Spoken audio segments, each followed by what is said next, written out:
What's up guys, 𝐄𝐗𝐏𝐄𝐓, ATHLEAN-X.com.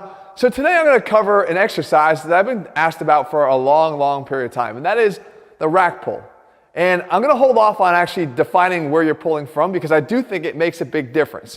So when I talked about the risk and reward, I think you, again, have to define what it is we're talking about. Are we talking about the exercise that's done above the level of the knee here by a few inches or even more? I've seen it done mid-thigh, where we're loading up hundreds and hundreds of pounds on this exercise and really trying to pull as much as possible with either the idea of building strength or using it for hypertrophy, particularly of the traps. Is that the goal? Or is it done alternatively with a lot less weight, much lower, either at the knee or slightly below the knee, with the purpose of it being maybe an accessory movement to a much bigger, more notable lift like the deadlift?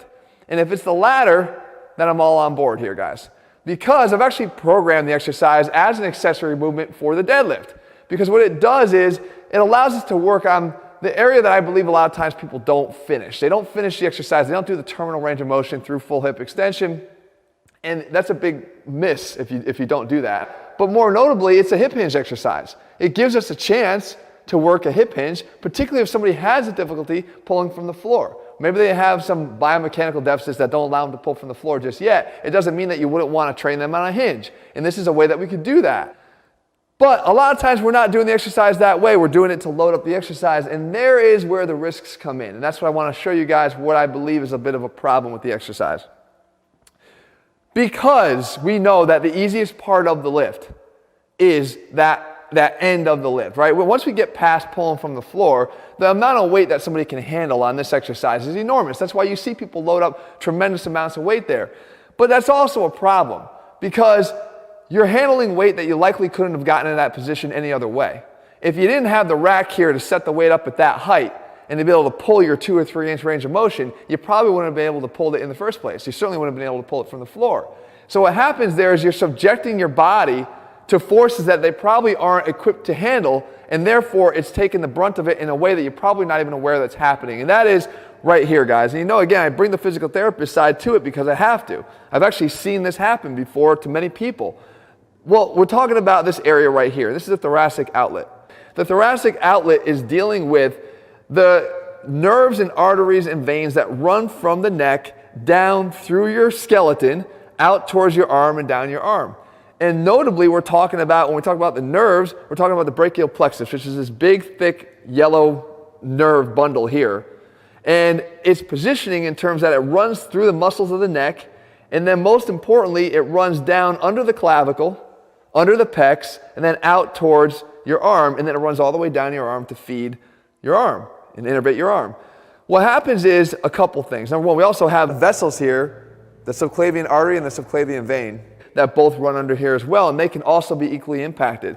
So why is this a problem? Well, when you're handling weight that you actually can't really comfortably handle, you get a lot of stress on the skeleton in both a distraction downward on the arms and also through this tilting upwards and downwards of the scapula. And you have to understand that, guys, the clavicle, which is the area that's really going to impact these nerves and vessels, is attached to the shoulder blade via its connection at the AC joint. You can see that right here.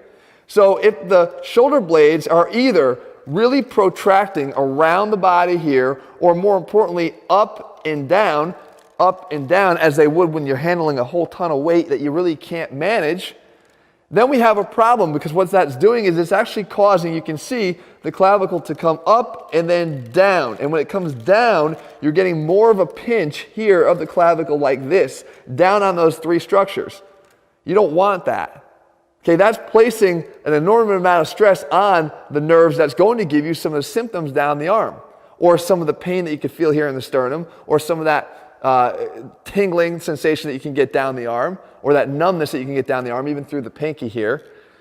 You have a problem with that. The next thing is the traction element as well. If these nerves start up here and they run all the way down through the arm, what would happen if I took this arm and I brought it down even further in relation to the skeleton? From here, down, down, right? We're taking these nerves and we're stretching them. And all of that traction, while it may be the main benefit of the exercise in terms of its trap development, is causing that side effect, that repercussion of excessive strain on those nerves heading down to your arm. And the thing about thoracic outlet is it doesn't really happen like that. It happens over time, repetition after repetition. And when it does happen, guys, it's one of those things that you don't even necessarily know how to identify it because you feel it in a whole bunch of different areas, sometimes just diffuse shoulder pain. And you think you did something to your shoulder when it has nothing to do with your shoulder. It's the related nerve pain that happens from the compression that's happening here underneath the clavicle. So if you were to lessen the weight and handle something you actually could, you'd actually be able to keep your shoulder blades in a much better position. You can see Jesse demonstrating both versions here. With his shoulder blades held in a better position here, retracted, as you would when you're doing the deadlift. Guys, if you're not staying tight on the deadlift, if you're letting your shoulders round, you're going to do the exercise poorly. You can get away with it on the rack pull done above the knee. You can't get away with it on a deadlift. It's going to probably show itself up in other areas too, like the thoracic spine and then down the lower back. But you can't get away with that here. And the thing is that if Jesse keeps himself back, we're okay. But in order to keep himself back, he's going to kind of have to cut his ego down a bit and lower the weight. But if you're just going to stack up the weight, and move in a couple inch range of motion because you can handle that weight in that range of motion, what are those side effects? And look at the positioning here of the scapula. They're being protracted, they're being lifted and thrown forward. They're pretty much reenacting the job of what a tight pec minor would do, which we know is another cause of thoracic outlet. So guys, I think we have to sometimes look a little bit deeper. Again, you have to evaluate for yourself whether or not there's a value for you in this exercise.